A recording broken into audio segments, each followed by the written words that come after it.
Hello, Central Illinois. March Madness serves up an epic battle in Class 3A. East Peoria versus Kankakee. Kankakee's been one of the teams to beat all year. Can East Peoria beat them? Well, East Peoria fell behind by 11 early, but they rally. Quentin Kitt, the beautiful move by the University of Illinois recruit, playing in front of Illinois assistant coaches Jeff Alexander and Orlando Antigua. Then the guy who really got hot, Cole Du Bois, put on a show. He drains a long three. East Peoria comes all the way back to take the lead. They would actually go up by 8 points at the end of the third quarter. Quentin Kitt right here, a little hesitation move, blows by the lefty finish. East Peoria up 8 going to the fourth quarter, but Kankakee proved themselves. They went on a 14-0 slam dunk run to start the fourth quarter. Cole Du Bois had 19, but East Peoria's tremendous season, their first regional title since 1997. That season ends tonight in a loss to the K's. It's really sad because I don't get to go to practice tomorrow with them. They're a great group of guys. I really genuinely love being around them. I love them as people. They represent our school so well. I'm really proud of them and really will miss being with them tomorrow. Kankakee will play Morton Friday for the sectional title.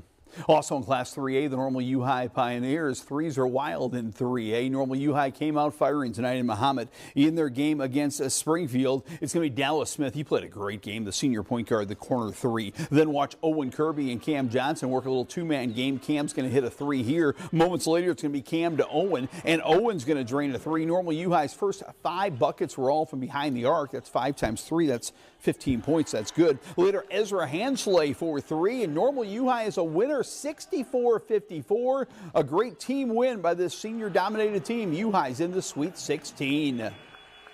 I think we were more together tonight. I feel like we have a lot of seniors on this team, a lot of experience. Last year we lost a lot of close games. This year we've lost some close games. I think we're together. We're selfless and we trust one another. So in those big moments, tough games, we come together. I think it makes us better.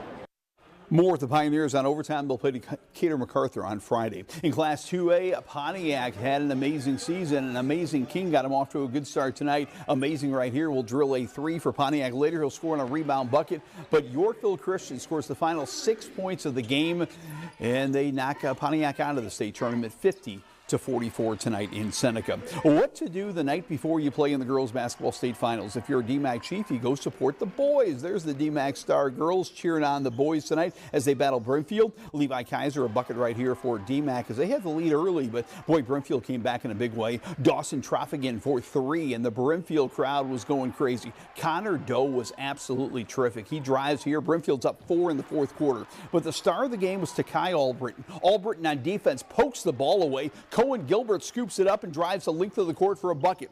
DMAC is still down too late when Jerry Hahn hits a tough little 10-footer here to tie the game. Then it's going to be Albritton. He put on a shooting show as well. His defense was great. His shooting was better. The go-ahead 3. DMAC wins it 41-40. Let's go in the locker room with the Sweet 16 Chiefs. That's what we put on right there at the end, right? You get a stop when you need it. You got it done. You got the rebound. You pull it out. We live for the Sweet 16, boys. Yeah! Hey, team first. Be second.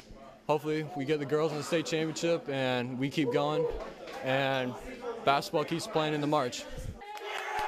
Congratulations to DMAC. They'll play Tremont for the sectional title. All right, to Girls Madness right now. Those DMAC Chiefs are proud to be a state Final Four team. Tomorrow, DMAC plays Rockford Christian. The last 3 years, DMAC season ended in the Elite 8, the Sweet 16, the Sweet 16. They went to the state finals to watch.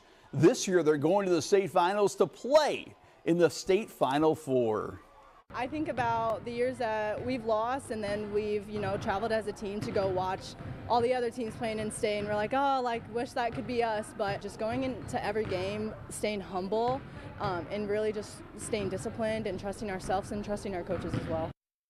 You can see the Chiefs game coming up tomorrow on TV. You can watch that game on my channel 19 coming up tomorrow. Good luck to DMAC.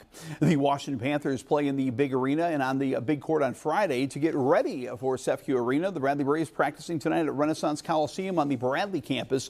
Washington hopes today's practice avoids what happened last year when they fell way behind in their first game at state. They're more prepared this year. We're not going to come out like we did the first quarter last year. We're in here so that we can get more of a feel of that college court so that we know that our shots are going to go in when it matters. More with the Panthers on overtime. You can see the Washington game coming up Friday as well on my team, Channel 19. The Jim Dandy is coming up next.